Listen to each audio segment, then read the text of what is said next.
asa ng ating mahal na pastor na magbigay ng mensahe. Buksan po natin ang ating Bible, amen? Book of Amos. Tayo po tayong lahat in respect for the reading of God's Word. Amos chapter number 7. Basahin po natin from verse 1 hanggang verse number 13. Basahin po natin responsibly. I'm gonna read verse 1, you read verse number 2. Amos. Malapit lamang po ang Amos. Diyan lang po yan sa Cavite. Amen. Amos chapter number 7. Verse number 1, the Bible says, "Thus hath the Lord God shewed unto me, and behold, He formed grasshoppers in the beginning of the shooting up of the latter growth. And lo, it was the latter growth after the king's mowings."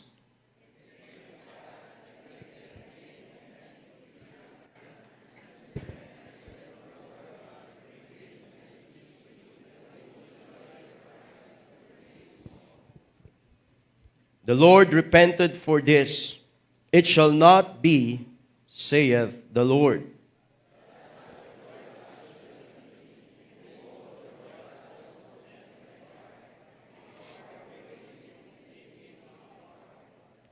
Then said I, O Lord God, cease. I beseech thee, by whom shall Jacob arise? For he is small.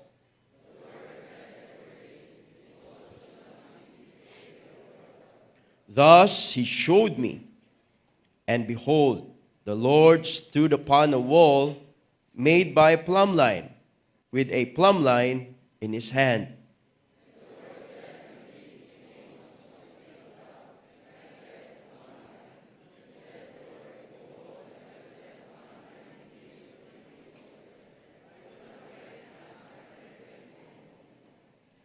And the high places of Isaac shall be desolate, and the sanctuaries of Israel shall be laid waste. And I will rise against the house of Jeroboam with a sword.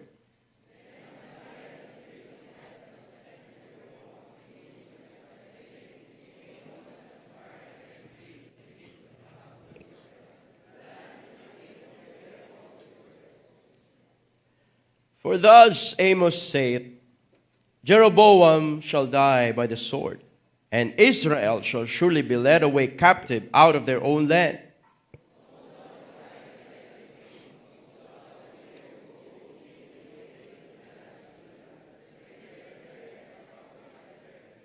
But prophesy not again any more at Bethel, for it is the king's chapel, and it is the king's court. Makita po natin dito sa account na binasa natin, gaano kamiserable ang Israel during this time. Meron po silang king, si Jeroboam, at siya ay merong hindi maayos na puso sa Panginoon. Kung titingnan natin, siya ay merong tagilid na puso. At pinakita ng Panginoon kay Prophet Amos kung ano ang kanyang gagawin at anong kanyang sasabihin sa kanila. And the people of Israel, they could not contain His words. Yung kanya sinasabi. Yun po ang mahirap kapag hindi mo matanggap yung sinasabi ng lingkod ng Diyos. Makita po natin dito sa ating mga binasa kung paano binigay ng Panginoon. I believe meron ding aral na ating kakapulutan ngayong umagang ito. Tayo po muna ay manalangin. Dakila naming Diyos, salamat po sa privilege na binigay niyo po sa amin to study your word. Salamat po, Panginoon, na mayroong salita niyo dito po sa lugar ng Christian Bible Baptist Church San Pedro. Salamat po, Panginoon, sa vision ng aming pastor na magkaroon ng gawain dito. Naisip po namin yung panahon na tinawag niyo siya sa gawain, dinala niyo sa lugar na hindi po niya alam. Ngunit nakita namin ang resulta ng pagsunod sa inyo. At salamat po, Panginoon, for blessing this church at ngayon po mag-aaral kami ng iyong salita. Dalangin po namin, O Holy Spirit of God, kayo po manguna sa aming kalagitnaan. Magligtas po kayo ng mga kaluluwa.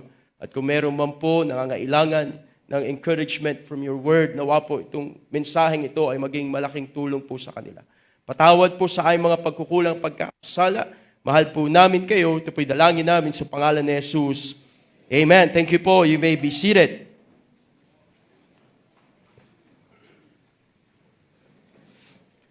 Israel during this time has turned again from serving the one and only true God. Ito yung pagkakataon ng yung inaasahan ng Diyos ng mga tao niya ay tumalikod na naman sa Kanya. This was the time ng Israel ay merong divided nation. Merong northern kingdom and southern kingdom. Pag nagbabasa po kayo dito sa Old Testament, minsan mababasa nyo po yung Israel, pero dapat i-check nyo rin kung yun ba yung divided kingdom or ito yung Israel pa lang sila. Because there was a time that they were divided and ito po yung pagkakataon na yun na meron silang northern and southern kingdom. Yung northern kingdom, yun po yung tinatawag nilang Israel. Yung southern kingdom, yun po yung Judah. Nakakita po natin yung dito sa panahon na ito na ang kanilang hari ay si Jeroboam. Siya yung king ng Northern Kingdom. And under his leadership, ang Israel, ang Northern Kingdom, ay nag-enjoy ng matinding prosperity. Ibig sabihin, talagang mayaman sila. Ramdam nila na ang kanilang bayan ay sobra-sobra ang mga kayamanan. Pero merong problema. Sila ay tumalikod sa Diyos. Under this King Jeroboam, siya ang nag-impluensya sa mga tao na sumamba sa mga idols, na kung saan galit na galit ang Diyos. Ayaw ng Panginoon na meron siyang kahati sa pagtingin ng mga tao ng Panginoon. They worship idols. At makita natin, ang Israel, sila ay nabansagan ng mga idolaters na kung saan kinamumuhian ng Diyos. So, this was the time that God sent His prophet Amos. Malayo pa po ang pinanggalingan niya, siya ay galing sa Amos, Cavite. Amen? Now, ang galing po ng Panginoon dahil makita natin dito kung paano niya kinausap yung prophet. Meron talagang kakaibang pakikipag-usap ang Diyos sa man of God. He was to warn the people to turn back to God. At paano nga naman niya gagawin yon? Na babalik sila sa Panginoon. They may think na tama yung kanilang ginagawa dahil sila ay relihiyoso. Sila ay merong idols. Sila ay nagdadasal. Sila ay most probably because of the riches na meron sila, ay medyo mabait sila. Di ba? Kapag wala kang pera, irritable ka, di ba? So ito, yung mga panahon na hindi sila irritable kasi dami nilang pera. Pagka may problema ka, umiyak. Ano problema mo? Pera ba problema mo? O ito, pera. Grabe, no? Yun ang kanilang kalagayan. Now, here's the prophet Amos. He was about to warn the people, and God gave him an amazing illustration. Basa natin yon sa verse number 7. Thus, he shewed me, and behold, the Lord stood upon a wall made by a plumb line, with a plumb line in his hand. He saw the illustration that God used upang gamitin niya sa mga tao ng Israel. And verse number 8, and the Lord said unto me, Amos, what seest thou? Ano ang nakikita mo? And he said, a plumb line. Then said the Lord, ang sarap na makausap ang Panginoon, no? Na-imagine nyo kung paano ang ating pastor nakikipag-usap sa Panginoon? Yung mataimtim na panalangin, Lord, I want to lead the people. At binibigyan siya ng vision ng Panginoon. At tinatanong siya ng Panginoon, ano ang nakikita mo? And here's a man of God seeing kung ano ang nakita na pinakita ng Diyos sa kanya. Ang sabi niya, a plumb line. Then said the Lord, behold, I will set a plumb line in the midst of my people, Israel. Alam niyo po ba kung ano po yung plumb line? Sabi niya, I will set a plumb line. Now, may dala po akong plumb line. Medyo mabigat. Hindi sa bulls, baka lumusot. Ito po, yan. Plumb line. Kita niyo po?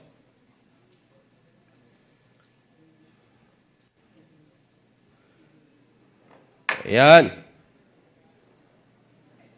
Ito po ay alam na alam ng mga karpintero, ng mga builders. Plumb line. Sa Tagalog, ang tawag nito ay alam na alam, hulog. Hulog. Kapag tiningnan natin yung wall, ito, siguradong nasa hulog.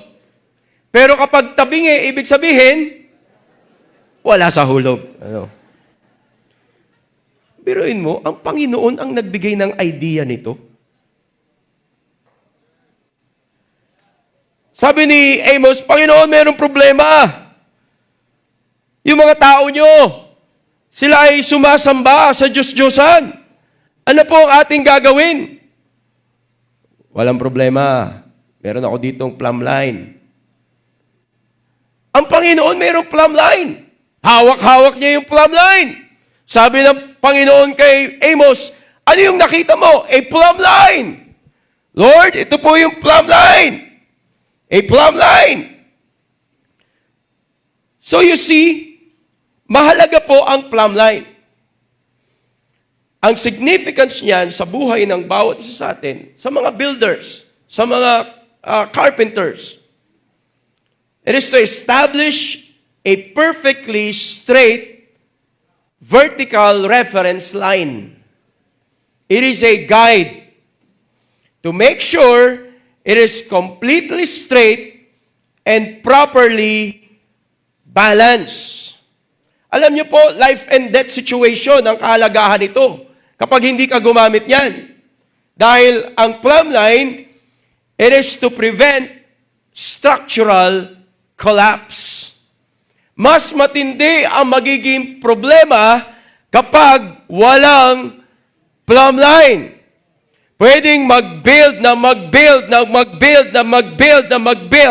but without a plumb line, napakagandang idea na binigay ng Diyos kay Amos, alright, mayroong problema ang nation Israel. At hindi na natin basta-basta matatanggal yung mga idols sa kanila. Pero meron akong gagamiting illustration para sa kanila for them to be able to see kung nasa na sila at anong klaseng katatayuan meron sila bilang isang lingkod ng Diyos.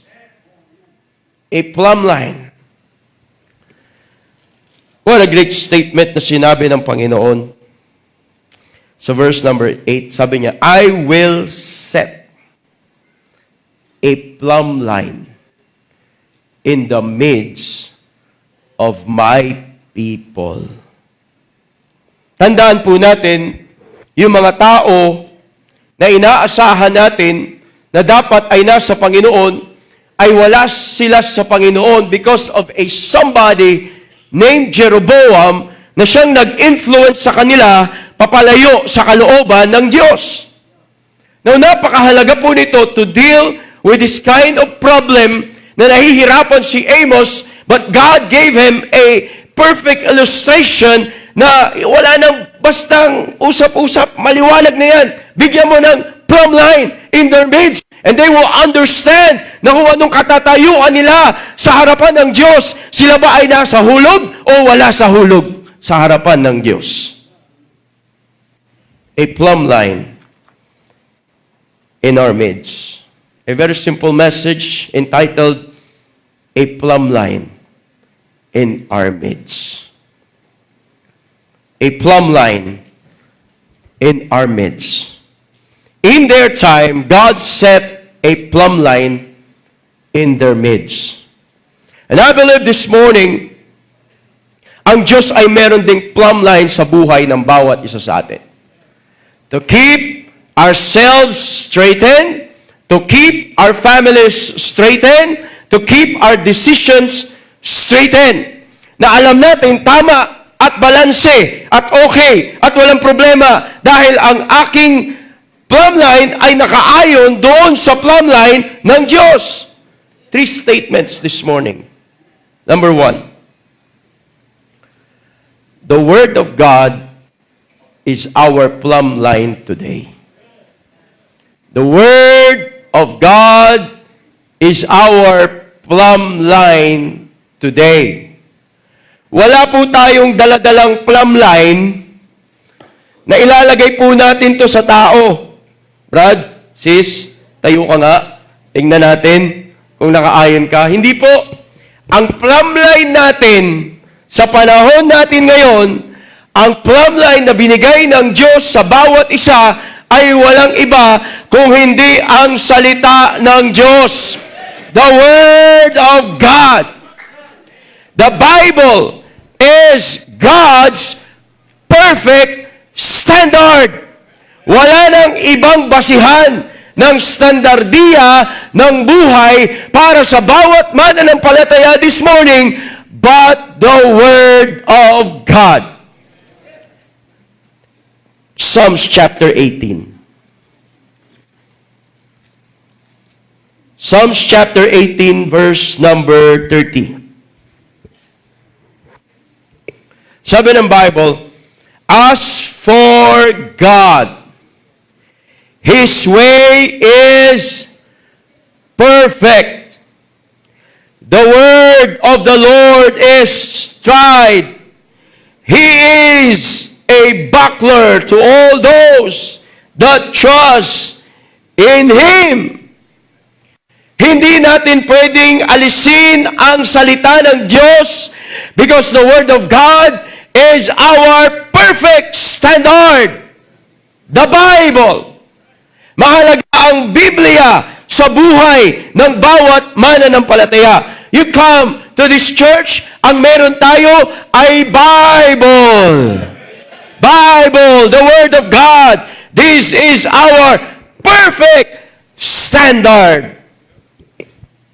Hindi lamang perfect standard, the Bible is our trusted standard. Psalms 33. Psalms 33. Verse number 4. For the word of the Lord is right.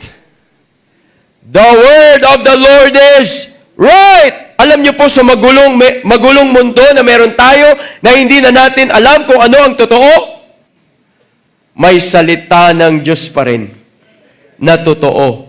The word of the Lord is right, and all His works are done in truth. Without the Word of God, paano kaya ang buhay ng bawat isa sa atin? Sino pa ang pagkakatiwalaan natin? Masarap, bago matulog, merong salita ng Diyos na pinagkakatiwalaan natin na alam mong ang Diyos ang babangon sa iyo dahil ang pangako ng Panginoon sa iyo, I will never leave thee nor forsake thee. Alam mong sa umaga, ang faithfulness ng Diyos ay nandyan pa rin. They are new every morning. Great is God's faithfulness. The Bible is God's trusted standard. The Bible is God's pure standard. Psalms 119.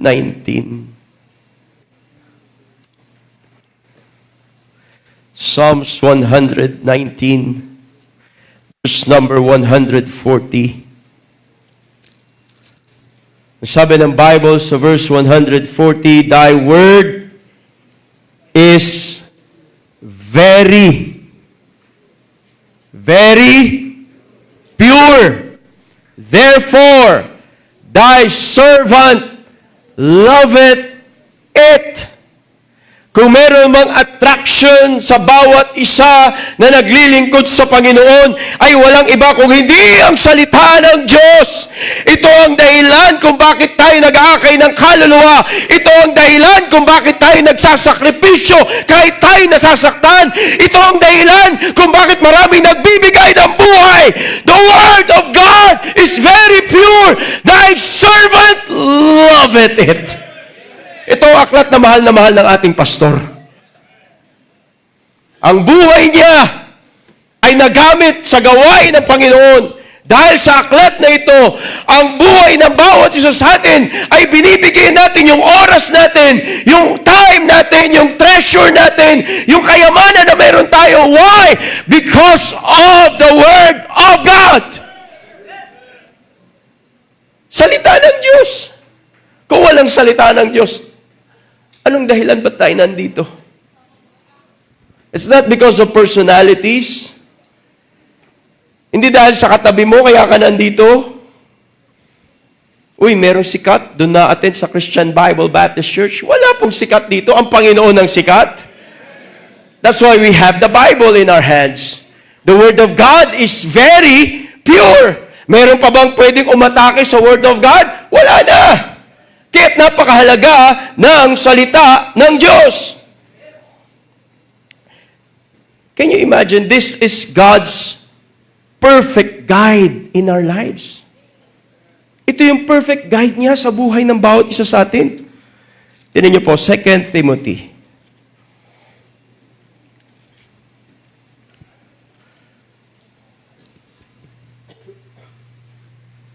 Second Timothy chapter 3, verse number 16.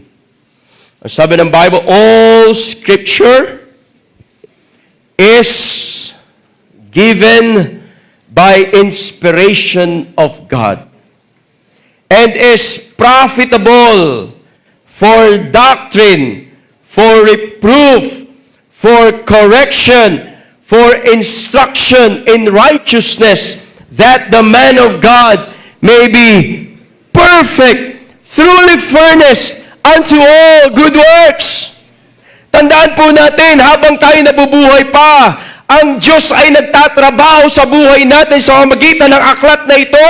Tanggalin natin ang salita ng Diyos. Tapos na ang Diyos sa buhay natin. But thank God, in our church, maraming salita ng Diyos. Pinag-aaralan upang mabago ang buhay natin. Tanggalin natin ang salita ng Diyos. Paano na ang buhay natin? Ano sabi ng Bible? All Scripture is given by inspiration of God. Salamat sa Panginoon. We believe that this book right here is the inspired and preserved Word of God. This is not just contain the Bible or the words of the Lord. This is the very Word of God. The very Word. Wala nang ibang salita ang Diyos na binigay kung hindi yan. God promised to preserve His words. Ang salita niya, ang pinangako niya na ipipreserve. Hindi yung language. Yung meron sila noon na Hebrew, Greek, and Aramaic, those are dead language. Salamat sa Panginoon. Now we have the English language. This book is in English for the English-speaking people na nauunawaan natin ang salita ng Diyos. That's why God gave us the inspired Word of God. And what God inspired, you remember when God breathed upon the nostrils of Adam, man became a living soul. That's why when God breathed upon His Word, God breathed, ibig sabihin, theopneustos, God breathed, merong buhay, merong hininga ang Diyos sa aklat na ito. He breathed, buhay.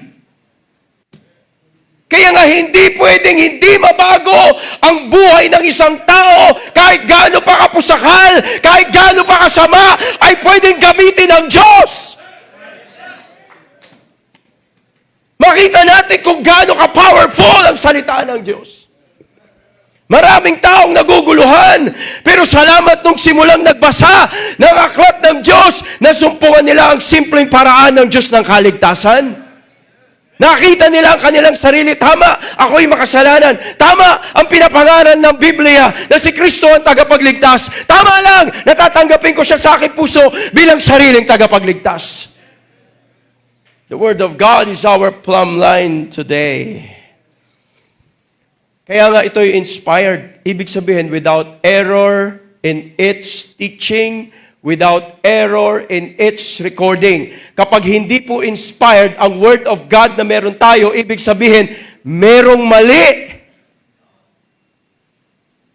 Yung iba, hindi po natin naiuunawaan yan. Kaya nga ang pastor natin ay pinaglalaban that this book is the inspired Word of God because we believe na walang mali ang salita ng Diyos. Without error in its teaching, without error in its doctrine, without error in its recording. This is the very Word of God. God promised to preserve His Word. Tingnan niyo po, Matthew 24.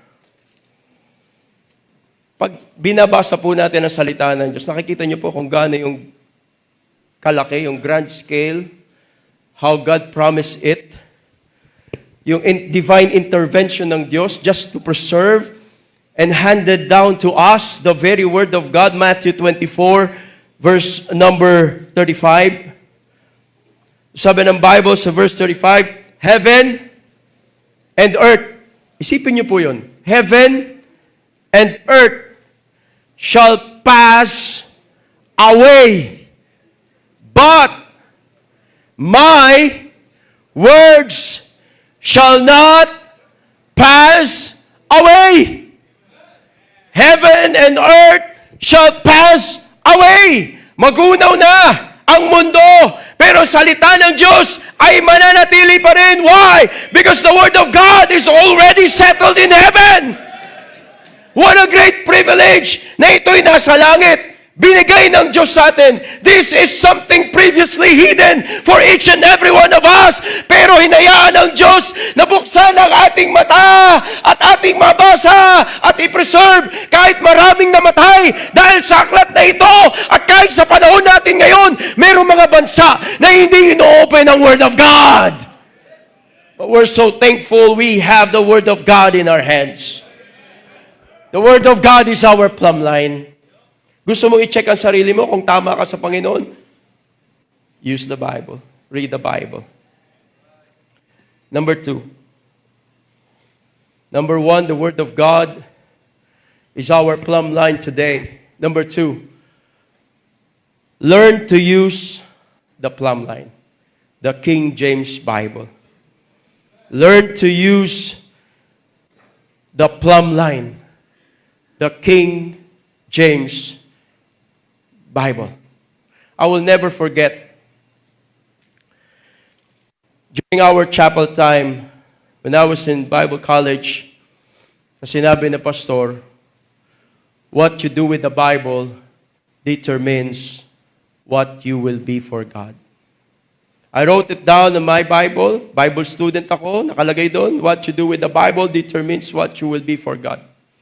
At ngayon po, nagtuturo na ako sa Bible College.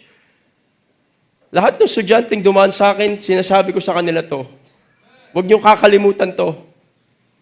What you do with the Bible determines what you will be for God. I've been in Bible school. Nakita ko yung maraming mga nag-surrender ng buhay na pinagpahalagahan nila ang aklat na ito. And now they are serving God faithfully in their churches. They are now preachers and pastors, missionaries all over the world. Why? Dahil totoo yung prinsipyo na kung anong gagawin mo sa aklat na yan, mangyayari kung anong gustong gawin ng Diyos sa buhay mo. I remember my mom, umagang-umaga, nagbabasa ng Bible. Nakikita ko sila nagpe-pray. Nakikita ko late at night, nagbabasa ng Bible. Sabi ko, one of these days, gagawin ko rin yan. Kahit noong mga panahon na hindi ko pa nauunawaan. But I have seen them read their Bibles. Pinagpahalagahan ang salita ng Diyos. Mahalaga sa buhay ng tao na nagbabasa ng salita ng Diyos. You can build great walls, great structures. Pero pag wala nito, delikado. Sabi mo, kaya ko naman kahit walang Bible. Oo nga, totoo, kaya mo. Pero iba kapag ka may Bible. Kapag walang Bible, delikado ka. Pag may Bible, makita mo yung perfect plan ng Diyos sa buhay mo. This Bible that we hold in our hands, the King James Bible, has a great potential in building great lives sa pamagitan ng pag-aaral natin ng salita ng Diyos. Kaya nga dapat, bilang miyembro ng simbahan, huwag mong iiwanan ng Bible mo. Kasi marami po tayong Bible dito sa Lost and Found. Yung cellphone, pag naiwanan, maya-maya nandyan ako. Pero yung Bible, totoo po yung sinasabi ko, marami pong Bible dito sa Lost and Found. Ibig sabihin, meron mga members na nakakaiwan ng Bible. At pag naiwan yung Bible, sabi, next week ko na lang balikan. Paano na yung Mondays, Tuesdays, Wednesdays, Thursdays, Fridays, Saturdays, na walang Bible? Napakahalaga po sa atin ng Bible. This is not just another book. Ang Bible nga natin, personalized pa eh. May pangalan mo yan. May mga pirma pa yan ng mga pastors. Ba't ka nagpapapirma? Para makita lang na maraming pirma yung Bible ko. Yung mga tinake down notes natin, yung mga hinighlight natin ng mga verses, yung iyong life verse, kung saan nangusap ang Panginoon sa iyo na ikaw ay na-revive, dapat namarkahan mo yun sa Bible mo eh. Para pag nadidiscourage ka na, babalikan mo yun. Ano ba talagang dahilan? Bible muna, Bible. Bakit ako magkukwit? Bakit ako aalis? Bakit ako titigil? Marireview mo sa Bible mo, nakalagay, don't quit. I can do all things through Christ which strengtheneth me. Ang problema, walang Bible. Lagyan natin ng Bible, back upan natin ng Bible ang buhay natin, ang pamilya natin, ang business natin, ang pag-aaral mo, at kahit saan kadalhin ng Panginoon, dapat merong Bible.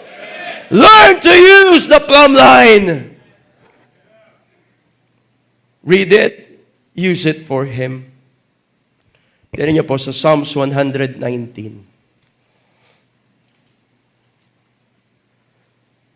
Are you still there? Amen. Psalms 119 verse 11. Famous verse. Ano sabi ng Bible? Thy word have I hid in mine heart, that I might not sin against thee. Verse 12, Blessed art thou, O Lord, teach me thy statutes. With my lips have I declared all the judgments of my mouth.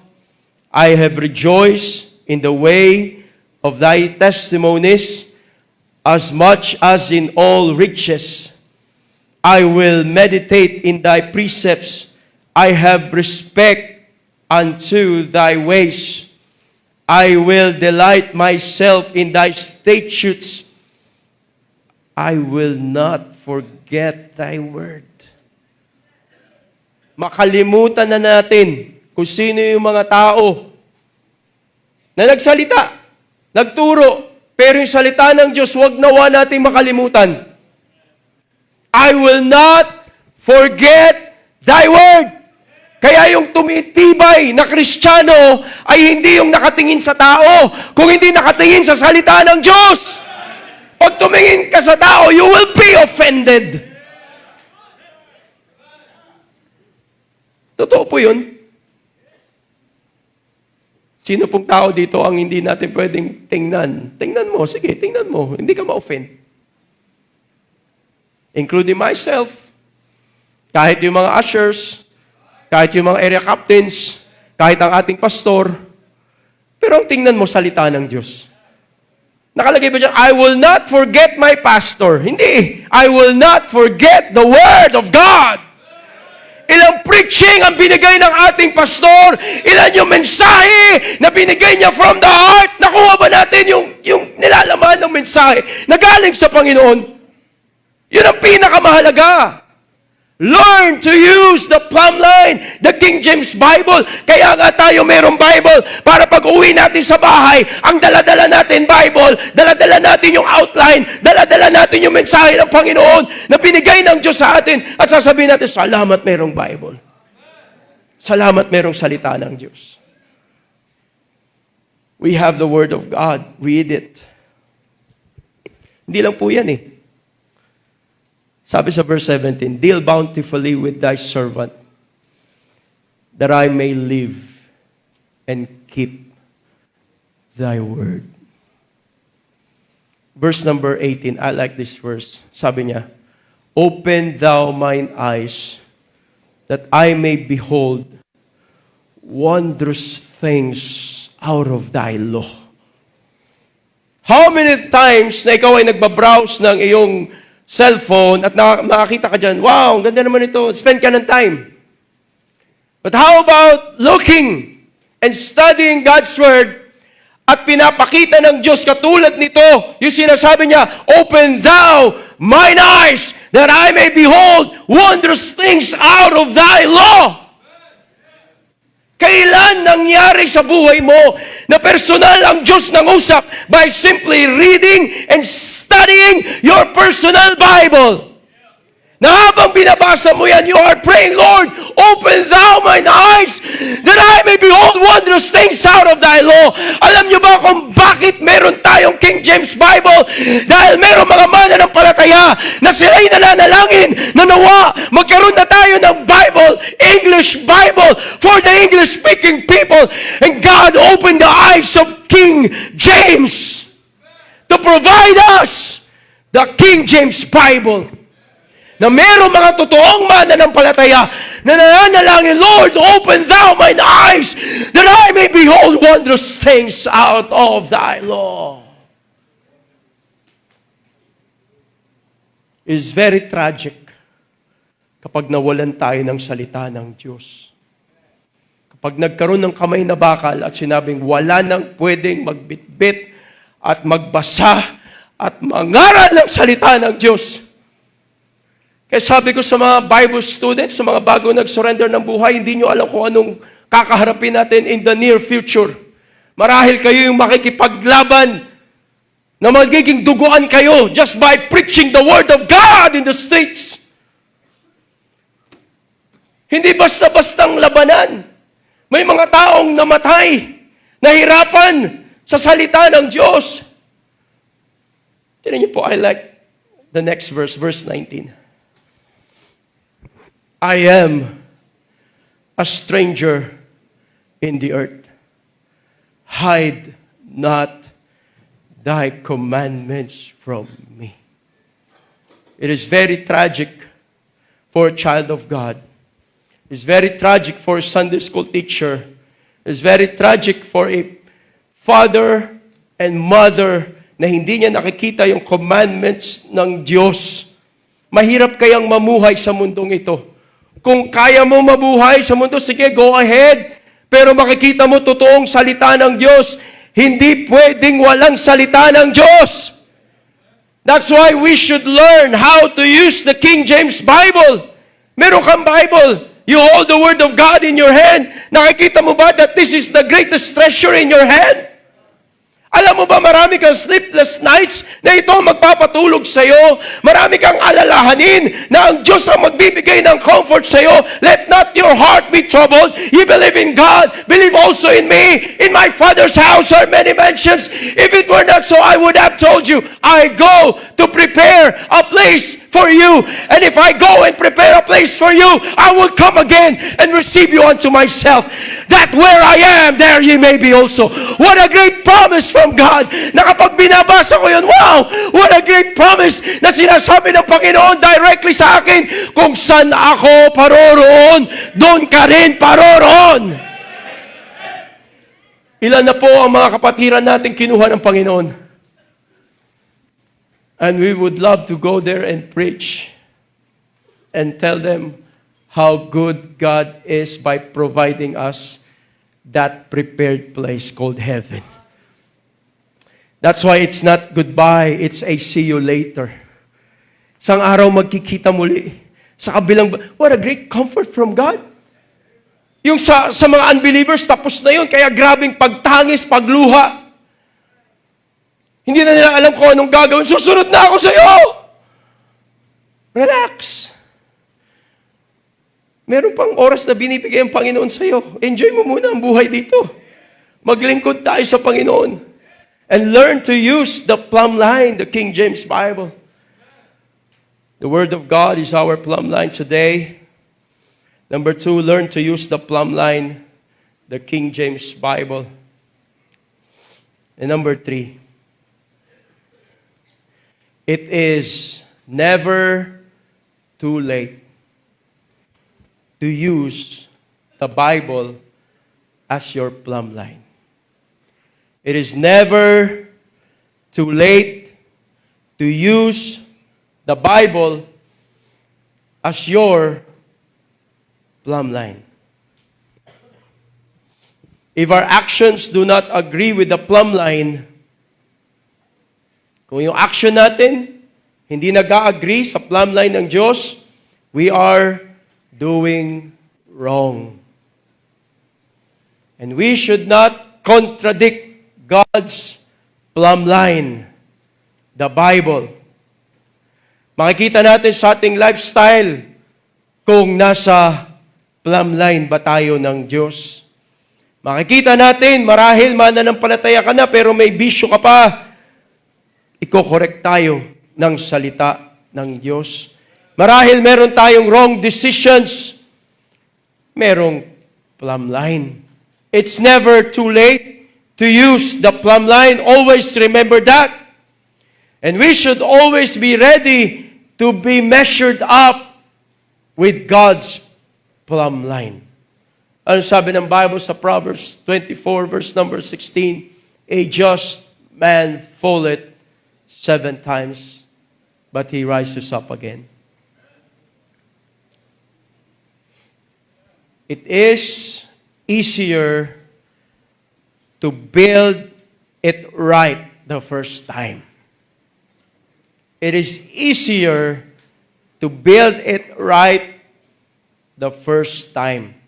But it is never impossible to rebuild it the second time.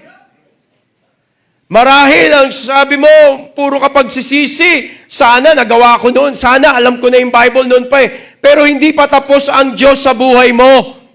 Huwag mong tuldukan. Wala namang tuldok na nilalagay ang Diyos eh. Bakit mo tinatapos ang buhay mo? God wants to rebuild it the second time. Our church is a great testimony of crooked lives rebuilt once again by God Himself. Maraming mga pamilya, wasak na sana, pero they gave God the second chance to rebuild their families. Maraming mga buhay sira, pero makita mo, nag-surrender ng buhay sa Panginoon. They gave God the second chance to rebuild their lives. Huwag mong sasabihin na tapos na ang Diyos sa buhay mo. Huwag mong sasabihin na wala ka ng pag-asa. God wants to rebuild your lives the second time. The second time.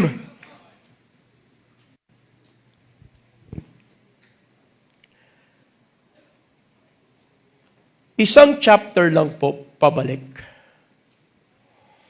Bago pa sila dumating dito, meron nang sinabi ang Panginoon. Joel,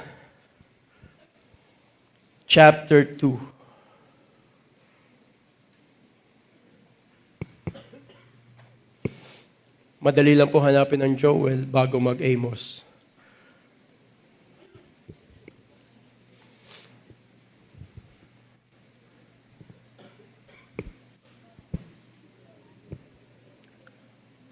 Sabi ng Bible sa Joel chapter 2 verse number 13.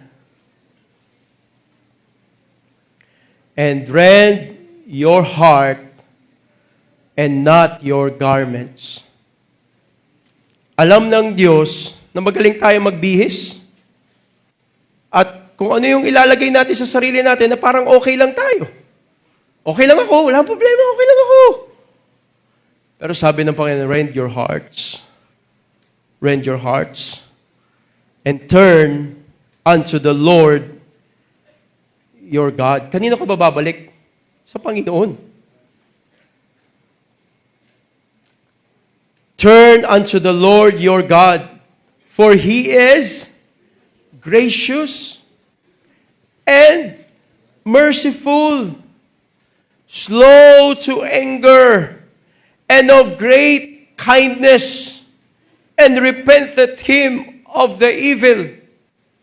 Our great God is welcoming us with open arms.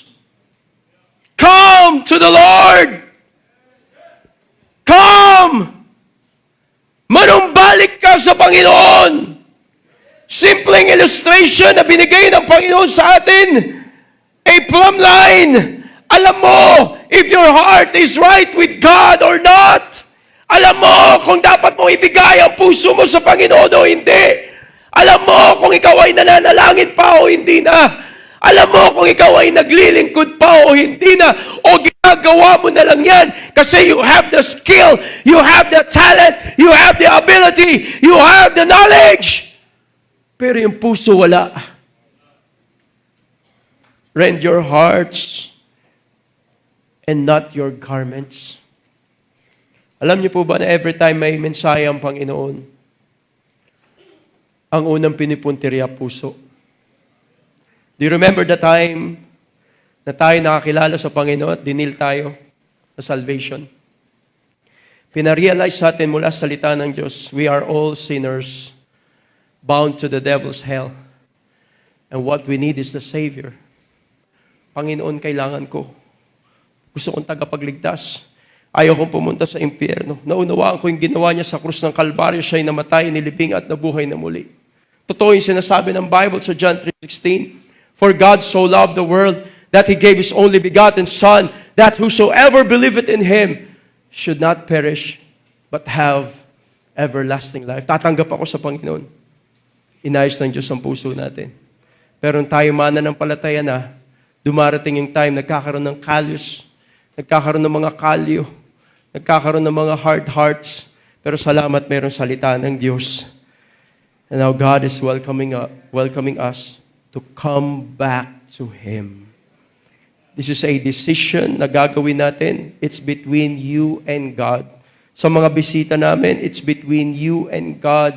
At nawa ang mensahe ng kaligtasan ay tinanggap nyo sa inyong puso bilang sariling tagapagligtas. Tayo po'y tumayo, tayo manalangin.